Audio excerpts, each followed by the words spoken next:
Hello students, आज तुम्हें मैं न्यू चैप्टर विलियन के बारे में एक्सप्लेन करूँगी। सॉल्यूशन इंग्लिश में बोलते हैं सॉल्यूशन। सभी जानते हैं कोलाइडी विलियन वाला चैप्टर सभी ने पढ़ा था, पृष्ठ रसायन वाला, जिसमें मैं बता चुकी थी विलियन जो होता है वो दो प्रवस्था से मिलकर बना हुआ होता है। दो घटक होते हैं, एक विलय और एक विलायक। विलय को इंग्लिश में बोलते हैं सॉल्यूट और विलायक को बोलते हैं सॉल्वेंट। ठीक, जैसे मैं कहूँ नमक का जलीय विलयन,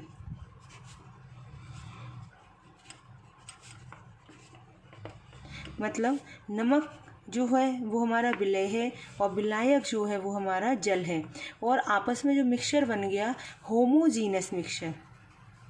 होमोजीनस मतलब पूर्णतया समान। ठीक है, तो इस मिक्सचर को हम क्या कहेंगे? विलयन कहते हैं। ठीक, नमक का जलीय विलयन, चीनी का जलीय विलयन मैंने एक बता दिया। ठीक है, तो इस प्रकार के विलयन को हम क्या कहते हैं? विलयन कहते हैं। तो विलयन की डेफिनेशन निकल कर हमारी क्या आई कि दो या दो से अधिक पदार्थों के समांगी मिश्रण को, दो या दो से अधिक पदार्थों के समांगी मिश्रण को विलयन कहते हैं। जो विलयन होता है इसका मिश्रण कैसा होगा? समांगी। तो समांगी मिश्रण के या विलयन के प्रत्येक भाग का संगठन, संगठन मतलब कंपोनेंट जो होते हैं वो क्या होते हैं? समान होते हैं। जैसे नमक का जलीय विलयन बनाया, एक गिलास पानी में हमने 1 चम्मच नमक डाल दिया, अब जो पूरा मिक्स कर लिया, एक मिक्सचर बना लिया, तो उसमें चाहे आधा गिलास वाला पानी ले लो, चाहे पूरा ले लो, चाहे 1 चम्मच ले लो, सभी का संगठन क्या रहेगा? समान रहेगा, अर्थात पानी में क्या मिक्स हो जाएगा? नमक हो जाएगा। ठीक है, तो दो पदार्थों से मिलकर बने विलयन को द्विअंगी विलयन, 3 पदार्थों से मिलकर बने विलयन को त्रिअंगी विलयन ठीक कहते हैं।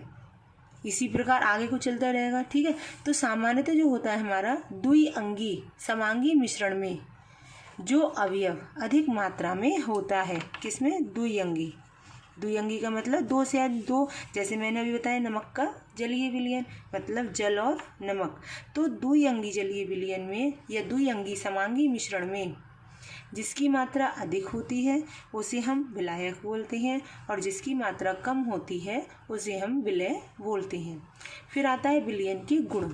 विलयन के गुण देखो सभी को पता है, कोलाइडी विलयन वाले चैप्टर में बता भी चुकी हूँ कि विलयन में एक ही प्रवस्था, एक ही फेज होती है और यह एक सिंगल सिस्टम होता है, मतलब ठीक है। दूसरा, विलयन में विलय के कणों का आकार 10⁻⁻7 से 10⁻⁻8 सेंटीमीटर का होता है। विलयन के घटकों, घटक मतलब विलय और विलायक को भौतिक विधियों द्वारा सरलता से पृथक नहीं किया जा सकता। विलयन के गुणधर्म, इसके घटकों के गुणधर्म होते हैं। घटकों मतलब हमारे कंपोनेंट जिनसे ये मिलकर बने हुए हैं। विलयन के गुणधर्म जैसे घनत्व है, श्यानता, विस्कोसिटी, पृष्ठ तनाव, सरफेस केमिस्ट्री, क्वथनांक, बॉइलिंग पॉइंट आदि विलयन के संगठन के साथ साथ परिवर्तित होते रहते हैं। कुछ ये इम्पोर्टेंट थे तो इन्हें थोड़ा ध्यान रखना। ठीक है, अब आता है हमारा विलयन के प्रकार। विलयन के प्रकार कितने प्रकार के होते हैं विलयन हमारे? तो देखो विलयन जो होता है 3 जो इसका वर्गीकरण हुआ कई प्रकार से हुआ, जैसे विलय की मात्रा के आधार पर। किसके आधार पर? विलय की मात्रा के आधार पर।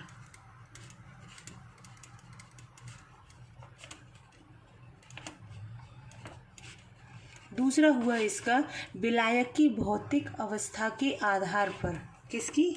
विलायक की भौतिक अवस्था के आधार पर। ठीक, एक और हुआ हमारा तीसरा, विलायक और विलय की भौतिक अवस्था के आधार पर। विलायक और विलय की भौतिक अवस्था के आधार पर। पहला विलय की मात्रा के आधार पर, फिर विलायक की भौतिक अवस्था के आधार पर, फिर विलायक और विलय की भौतिक अवस्था के आधार पर। सबसे पहले बात करते हैं हम विलय की भौतिक अवस्था के आधार पर। इसमें भी कई प्रकार के होते हैं, जैसे तुम लोगों को पता भी होगा, जैसे तनु विलयन, डाइल्यूट विलयन, ठीक है, सांद्र कंसंट्रेटेड, संतृप्त सैचुरेटेड, अनसैचुरेटेड और अति संतृप्त, ठीक है। तो अति संतृप्त को बोलते हैं सुपर सैचुरेटेड। तो इस प्रकार विलय की मात्रा के आधार पर कितने हो गए, कौन कौन से बताइए। तनु विलयन, दूसरा सांद्र, फिर संतृप्त, फिर असंतृप्त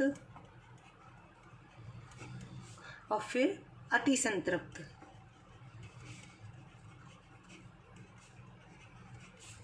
ठीक है। जैसे हम सबसे पहले बात करते हैं तनु विलयन की, तो इस विलयन में विलय की पदार्थ की मात्रा जो होती है विलायक की पदार्थ की मात्रा की अपेक्षा बहुत कम होती है। मतलब विलय बहुत कम और विलायक अधिक।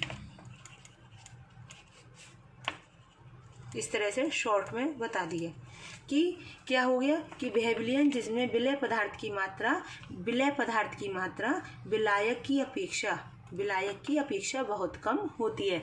ठीक है। सांद्र विलयन में क्या होगा कि वह विलयन जिसमें विलय की अधिक मात्रा विलायक में घुली हो। जैसे मैं बताऊं, अगर एक गिलास पानी में 2 चम्मच चीनी डाल दी जाए तो ये कैसा हो जाएगा हमारा तनु विलयन। अगर हमारे एक गिलास चीनी में 1 गिलास पानी मिला दिया जाए, मतलब यहाँ पर विलय की मात्रा क्या हो गई अधिक, तो इसे क्या बोलेंगे सांद्र विलयन। जैसे इसका हो जाएगा एग्जाम्पल शरबत और इसका हो जाएगा चाशनी, जो जलेबियाँ खाते हैं बक्खर में डूबी हुई। ठीक है।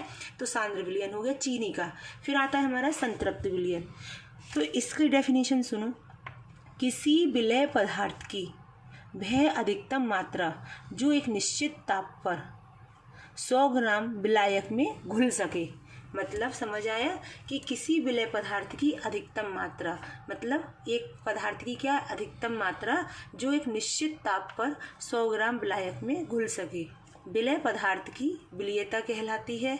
और इस प्रकार प्राप्त विलयन को जिसमें निश्चित ताप पर विलय की और मात्रा ना घुल सके उसे कहते हैं संतृप्त विलयन। देखो साधारण से शब्दों में मैं कहूँ कि एक गिलास में केवल 8 चम्मच चीनी घुल सकती है। कितनी चम्मच? 8 चम्मच चीनी घुल सकती है। अगर इसमें 9 चम्मच चीनी डालोगे तो वो इसमें नहीं घुले मतलब नॉर्मल टेम्परेचर पर, गैस पर गर्म करके नहीं, जितना एक गिलास पानी लिया उसमें चीनी घोलते गए, चम्मच से हिलाते गए, अब 8 चम्मच डल गई।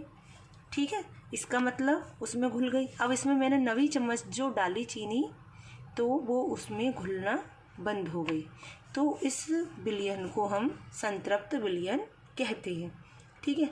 अब आता है असंतृप्त विलयन, जिसमें विलय की मात्रा संतृप्त विलयन की अपेक्षा कम होती है, असंतृप्त विलयन कहलाता है।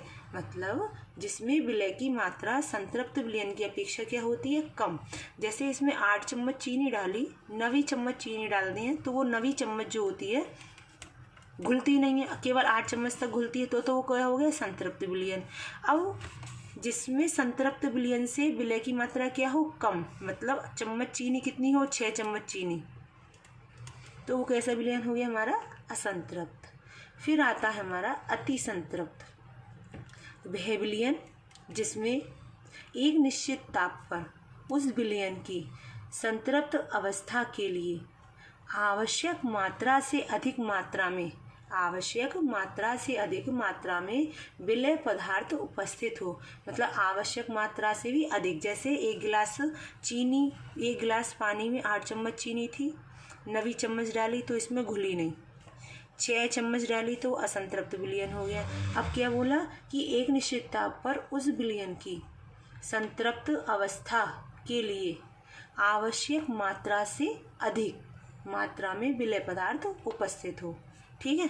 तो इस प्रकार विलय की मात्रा के आधार पर कितने प्रकार की होती है? 5: तनु, सांद्र, संतृप्त, असंतृप्त और अति संतृप्त। इसकी बात है विलायक की भौतिक अवस्था के आधार पर। तो विलायक की भौतिक अवस्था के आधार पर 3 प्रकार का होता है हमारा, एक गैसीय विलयन, एक हमारा द्रवीय विलयन या द्रव विलयन, और एक हमारा ठोस विलयन। मतलब गैसीय विलयन में क्या होगा कि जब 2 या 2 से अधिक गैसें मिश्रित की जाती हैं, मतलब इसमें विलायक जो होगा वो कौन होगा, हमारा गैस होगी। इस प्रकार बने विलयन को हम क्या कहेंगे, हम गैसीय विलयन कहते हैं। ठीक है। गैसीय विलयन में विलय गैस द्रव अथवा ठोस हो सकता है, परंतु विलायक गैस ही होगा। मतलब विलयन में सबको पता है किससे मिलकर बना होता है, विलय प्लस विलायक। तो गैसीय विलयन की बात करेंगे तो विलय पदार्थ तो हमारा गैस भी हो सकता है, द्रव भी हो सकता है, ठोस भी हो सकता है, परंतु विलायक हमारा गैस ही होगा। ठीक। इसके बाद बात करते हैं हम द्रव विलयन की। तो जब किसी गैस, द्रव या ठोस को द्रव में घोला जाता है, मतलब विलय इसमें कौन हो गया, चाहे ठोस भी हो सकता है, गैस भी हो सकता है, द्रव भी हो सकता है, परंतु जो विलायक होगा वो कौन होगा, द्रव। विलायक कौन होगा, द्रव। द्रव में घोला जाता है। तो इस प्रकार के विलयन को हम क्या कहते हैं, द्रव विलयन। अब आता है ठोस विलयन। तो इसमें क्या होगा, जब कोई गैस, द्रव या ठोस पदार्थ परमाणुवीय अथवा आणविक आकार में ठोस में अनियमित रूप से परिक्षिप्त रहते हैं, तो बनने वाला विलयन ठोस विलयन कहलाता है। ठीक है। अब तुम कहोगे ठोस विलयन, ठोस में क्या बताया कि वही विलय तो ठोस भी हो सकता है, द्रव भी हो सकता है, गैस भी हो सकता है, परंतु जो विलायक होगा वो कौन होगा, ठोस होगा। ठीक है। जैसे मैंने कहा ये मेरी रिंग है, तो ये रिंग है, होमोजीनस मिक्सचर है, इसका मतलब ये विलयन हो गया। विलयन हो गया। इसमें कौन है, तो गोल्ड की रिंग है तो गोल्ड मिक्स है, और इसमें अदर धातु भी तो मिक्स होगी, क्योंकि 23 कैरेट का सोना होता है। 23 कैरेट का मतलब 85% सोना होता है, 15% कौन होती है, अशुद्धि। तो इसका मतलब अशुद्धि और गोल्ड दोनों आपस में क्या हो गए, मिक्स हो रहे हैं, होमोजीनस बना रहे हैं। ऐसा तो नहीं है कि अशुद्धि अलग दिख रही है और गोल्ड अलग दिख रहा है, नहीं, सभी आपस में क्या, होमोजीनस मिक्सचर बना रहे हैं। तो इसका मतलब ठोस में ठोस मिला हुआ है। तो बताओ कैसा विलयन हो गया हमारा, ठोस विलयन। इसी प्रकार विलायक और विलय की भौतिक अवस्था के आधार पर, मतलब विलायक की भौतिक अवस्था देखो, विलय की भौतिक अवस्था। जैसे विलायक गैस है तो विलय भी कौन हो, गैस। ठीक है। मतलब अब जैसे गैस है, एक जैसे मैंने एक एग्जांपल दिया तुम लोगों को, कोल्ड ड्रिंक। तो कोल्ड ड्रिंक में जो होगा, तुमने देखा है कोल्ड ड्रिंक में विलायक किस फेज में होगा, द्रव, लिक्विड फेज में, और विलय जो होगा उसमें कौन घुली हुई होती है, गैस। तो इसका मतलब विलय कौन होगी, गैस। तो इसमें इस आधार पर विलायक और विलय की भौतिक अवस्था के आधार पर भी हम विलयन का वर्गीकरण करते हैं। ठीक है। तो ये हमारा थोड़ा सा शुरुआत का टॉपिक है। विलयन विलय विलायक से मिलकर बना हुआ होता है। ठीक। विलयन का वर्गीकरण करा 3 आधार पर होता है, विलय की मात्रा, विलायक की भौतिक अवस्था, विलायक और विलय की भौतिक अवस्था। मेरी समझ से सबकी समझ में आ गया होगा। विलय की मात्रा के आधार पर 5 प्रकार का होता है। तनु, जिसमें विलय की मात्रा कम होती है, सांद्र, जिसमें विलय की मात्रा अधिक होती है, संतृप्त, जिसमें विलय की मात्रा और नहीं घुल सके, असंतृप्त, जिसमें संतृप्त बनाने के लिए आवश्यक जितनी मात्रा होती है उससे कम होती है, अति संतृप्त, जितनी आवश्यक होती है उससे ज़्यादा होती है। ठीक है। तो इस प्रकार के विलयन को इस तरह नाम दे देंगे। फिर इसके बाद बात करते हैं विलायक की भौतिक अवस्था। 3 प्रकार के होते हैं, गैसीय, द्रवीय और ठोस। तो गैस में इसमें विलायक गैस होता है, द्रवीय में विलायक द्रव होता है, ठोस में विलायक द्रव ठोस होता है। और विलय हमारे तीनों में गैस भी हो सकते हैं, ठोस भी हो सकते हैं और द्रव भी हो सकते हैं। ठीक इसी प्रकार विलायक और विलय की भौतिक अवस्था के आधार पर भी विलयन का वर्गीकरण किया जाता है। जैसे मैंने बता दिया तुम्हें, कोल्ड ड्रिंक है तो इसमें विलायक कौन है, द्रव, और विलय कौन है, गैस है। ठीक है। अब एक और ठोस में ठोस ले लिया जाए, ठोस का या ठोस का गैस में विलयन। तो इस प्रकार की विलयन में विलायक गैसीय अवस्था में और विलय ठोस अवस्था में होते हैं। ठोस का गैस में विलयन। जैसे कह दिया ठोस का गैस में विलयन, तो ज़रा देखो तो क्या होगा, ठोस का गैस में विलयन में, इस प्रकार के विलयन में क्या होगा, विलायक कौन होगा, गैसीय अवस्था में, और ठोस कौन होगा, विलय अवस्था में। ठीक है, इस तरह से चलते रहते हैं। जैसे मैंने कह दिया द्रव का, द्रव में विलयन, तो दोनों ही कैसे हो गए, द्रव का द्रव में। जैसे मैंने कह दिया 1 किलो दूध में 1 गिलास पानी मिला दिया, तो दोनों द्रव का हो गया। तो इस प्रकार हमारे ये विलयन का चलता है टाइप्स। ठीक, इसके बाद नेक्स्ट जो भी टॉपिक होगा नेक्स्ट वीडियो में डालेंगे।